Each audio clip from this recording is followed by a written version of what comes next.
Hello epic viewers from around the multiverse, prepare to indulge in experiencing sheer bliss, because today another riveting Captain Stellar unboxing video is about to be brought to fruition. What items will I be unboxing? What items will I be opening? Without further delay, without further procrastination, let me to elicit the box. What items are encompassed inside this bulky, hefty, casual, nifty box? Let's find out. I'm going to demystify the answer to that inquiry right here, right now, so bear with me. It'll only take me billions of picoseconds to extract the item from the box and subsequently flaunt it in front of the camera for you to feast your glorious eyes on. Here we go, the unboxing process is about to commence. The unboxing process is officially underway. What item have I prompted? What item have I drawn forth? What item have I elicited? What item have I extracted from the box? Let's find out. This action figure is known by the moniker of the Lich King. Is he a paradigm of resound perfection? Is he the epitome of resound perfection? Is he the embodiment of resound perfection? Let's find out. You can assess this figurine's merits down at the nitty-gritty details to determine whether or not he warrants a staggering, exorbitant, hefty premium price of $15. Unfortunately, his sword has been severed. The hilt is detached from the blade. That's a calamity within itself. I didn't expect to receive him in this condition, but it is what it is. I can contact the seller and see if he can issue me a partial refund if he lacks a replacement sword. But the sword is broken. The sword has been dismantled. I guess I need to utilize super glue in order to have a chance to repair it. But with accessory disregarded, how does this figurine hold up? So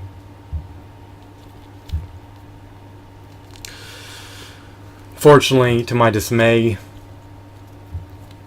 his shoulder pads are comprised of rubber.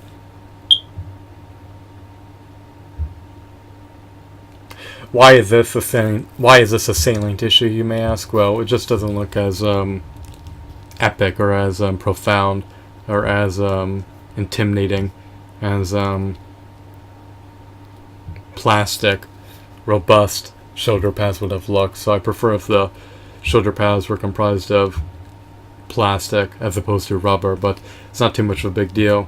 The cape is comprised of either leather or cotton, most likely cotton. It was a polyester, not well acclimated with these clothing materials, so the cape within itself looks like a tissue.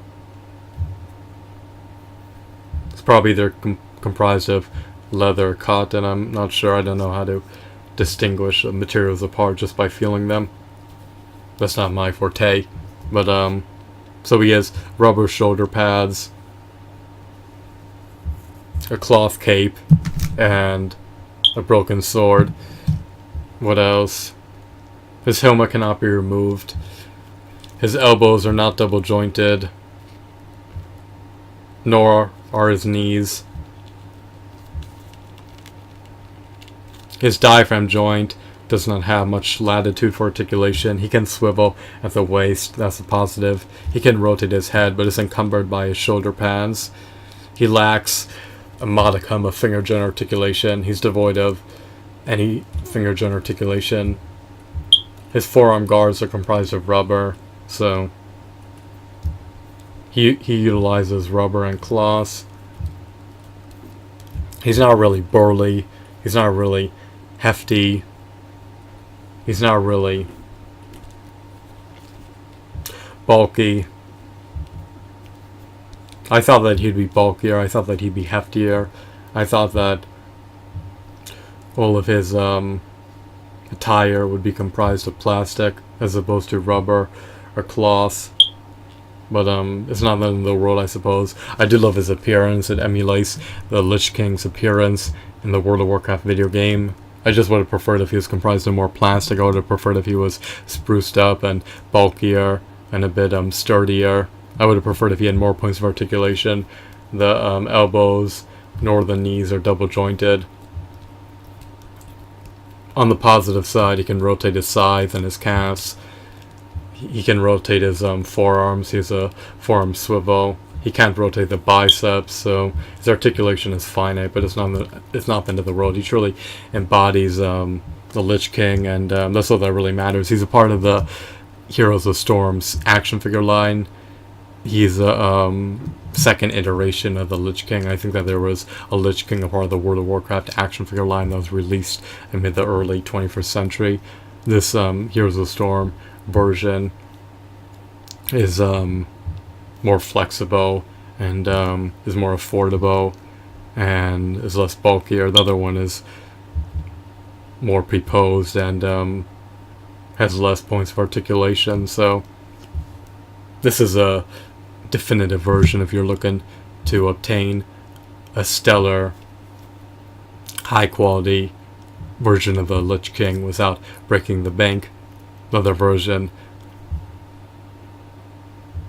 may not even have articulation. I think it does, but you could verify that for yourself if you buy the other version that was released roughly a decade or so ago. So I'm not sure whether the older version was released either a decade ago or a decade and a half ago, but it definitely doesn't have as many points of articulation as this version, and I can assure you that it'll be more money than this version, at least at the moment. But maybe prices will fluctuate in the pending future.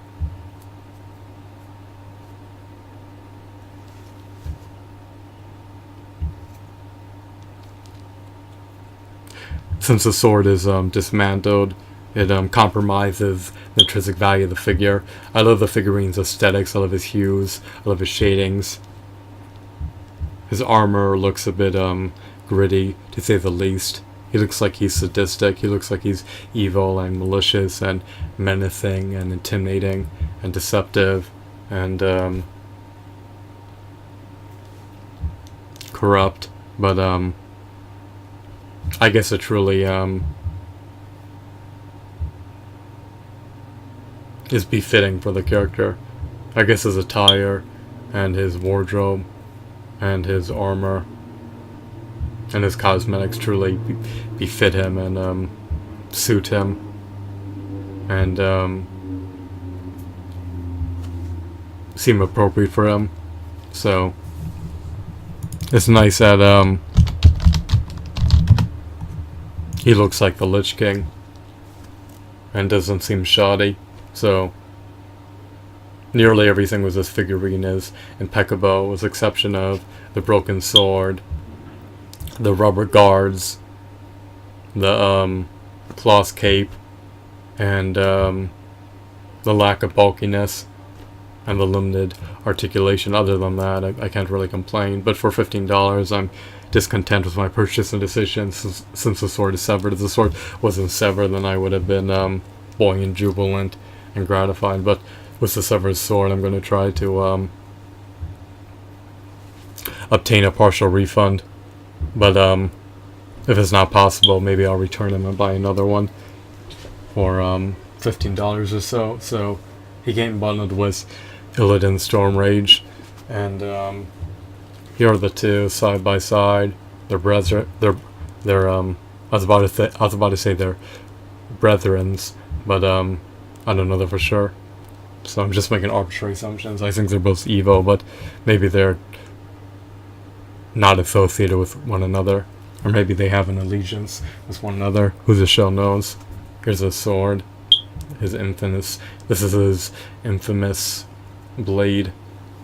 The hilt is severed from the blade. He doesn't have a sheath that he can store it in, so his weapon is unsheathed.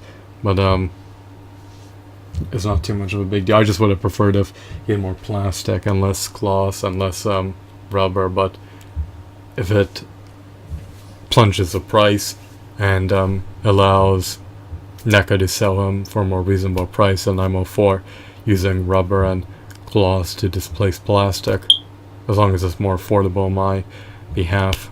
That's really all that matters. But I mean, I really have to contact the seller and express my grievances about this broken sword, and if he refuses to issue me a partial refund or allow me to return the item, then I'll have to get eBay involved and see what they say, because in the product description this was never disclosed. And if it, hypothetically, if it had been disclosed, then I would have desisted from bidding on these figures, because I don't want a Lich King figurines, a broken sword, especially for $15. But for as like a $8 or $10 figure, I'd accept having a Lich King with a broken sword, but it kind of ruins the figure, to say the least, if he's lacking his innate default epic sword. So that's what I wanted to showcase and reveal and flaunt.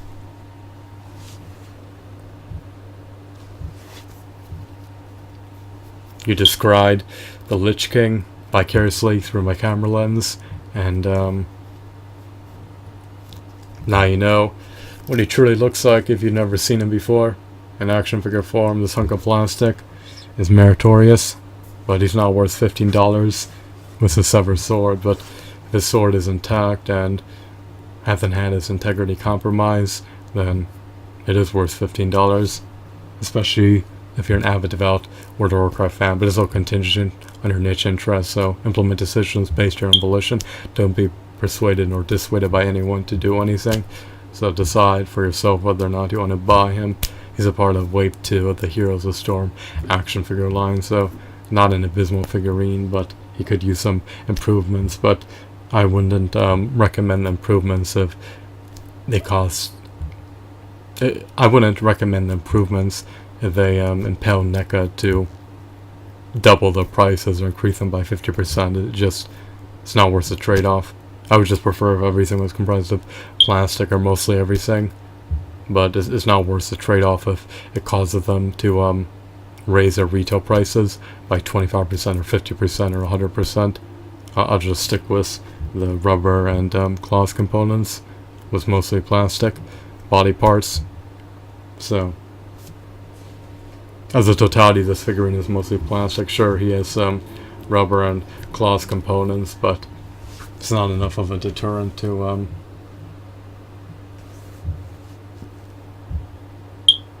deter me from buying him. So I guess I'll just contact the seller, see if I can get a partial refund and settle it and settle it in that manner. Unless anyone has another recommendation, which I can heed. So I hope that you found this video to be intriguing. Have a wonderful, marvelous day. Goodbye.